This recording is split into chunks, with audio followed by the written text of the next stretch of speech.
Halo teman-teman, kami dari kelompok 6 akan mempresentasikan hasil diskusi kelompok kami.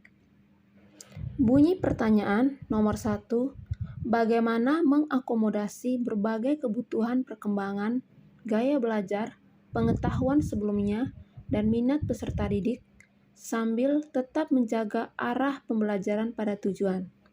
Yang kedua, bagaimana cara menyesuaikan rencana pembelajaran apabila ada perubahan kondisi untuk memaksimalkan keterlibatan dan efektivitas pembelajaran. Cara mengakomodasikan kebutuhan perkembangan peserta didik, yakni dengan menerapkan pembelajaran berdiferensiasi. Pembelajaran berdiferensiasi merupakan proses pembelajaran dengan memperhatikan bagaimana anak berkembang dan belajar sesuai dengan tahap perkembangan berdasarkan kebutuhan dan kemampuannya. Hal-hal yang perlu dilakukan ialah yang pertama, melakukan pemetaan kebutuhan belajar berdasarkan aspek kesiapan belajar, minat belajar, dan profil pelajar murid. Yang kedua, merencanakan pembelajaran berdasarkan hasil pemetaan, yaitu menyediakan bahan ajar, media pembelajaran, dan mengarahkan peserta didik sesuai dengan gaya belajarnya. Yang kedua, mengevaluasi dan merefleksikan pembelajaran yang sudah berlangsung. Yang ketiga, menerapkan pembelajaran berdiferensiasi dengan memperhatikan strategi yaitu berdiferensiasi konten, berdiferensiasi proses, dan berdiferensiasi produk. Cara lain yang mengakomodasi kebutuhan peserta didik ialah yang pertama, memberikan kesempatan kepada peserta didik untuk menerapkan dan menemukan ide sendiri. Yang kedua, menggali informasi awal tentang pengetahuan sebelumnya atau kemampuan awal dari peserta didik melalui tes diagnostik awal. Yang ketiga, menggunakan berbagai media pembelajaran yang bervariasi. Yang keempat, memberikan motivasi untuk mengembangkan kemampuan, bakat, minat yang dimiliki. Contoh, dalam menyusun rencana pembelajaran atau modul ajar, terlebih dahulu guru melakukan observasi untuk mengetahui karakteristik peserta didik.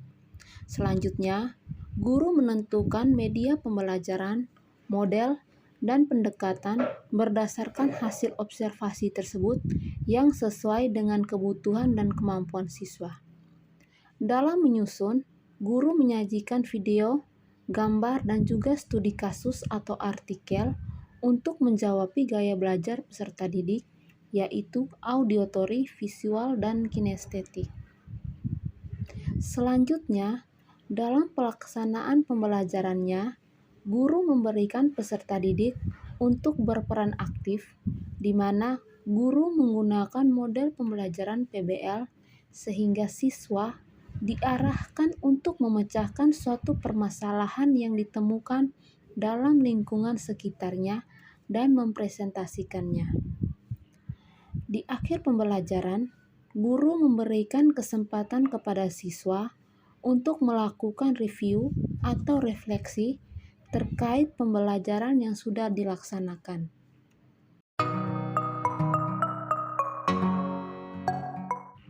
Selanjutnya, cara menyesuaikan rencana pembelajaran apabila ada perubahan kondisi.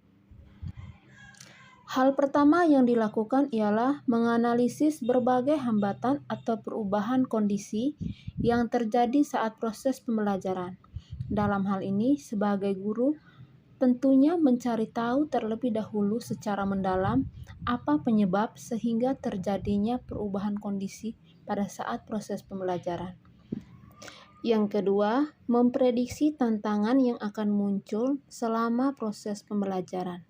Ketiga, bersikap fleksibel dan responsif terhadap suasana kelas, yakni memvariasikan model, metode, dan pendekatan pembelajaran yang sesuai.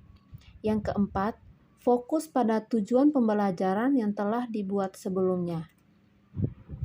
Yang kelima, membuat perencanaan ulang agar proses pembelajaran bisa berjalan dengan efektif. Keenam, Melakukan evaluasi dan refleksi terhadap rancangan pembelajaran yang telah dibuat sebelumnya. Ketujuh, melakukan revisi terhadap rancangan pembelajaran yang telah dibuat sebelumnya.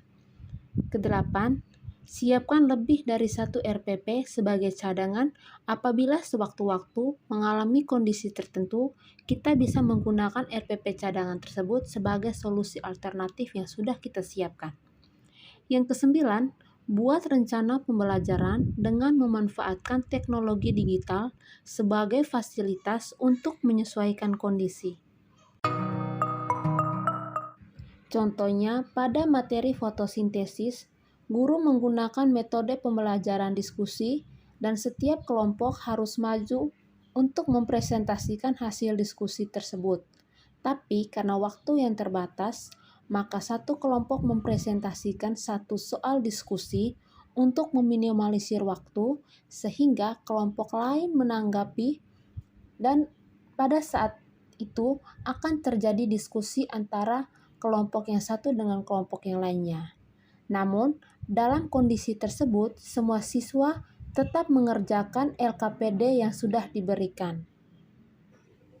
Contoh yang lain, misalnya sarana atau prasarana yang tidak mendukung dan alokasi waktu pembelajaran yang tidak sesuai dengan rancangan pembelajaran yang telah dibuat sebelumnya, maka guru mengambil tindakan dengan menyesuaikan kondisi yang terjadi pada saat itu, sehingga proses pembelajaran tetap dilaksanakan namun disesuaikan dengan kondisi yang ada.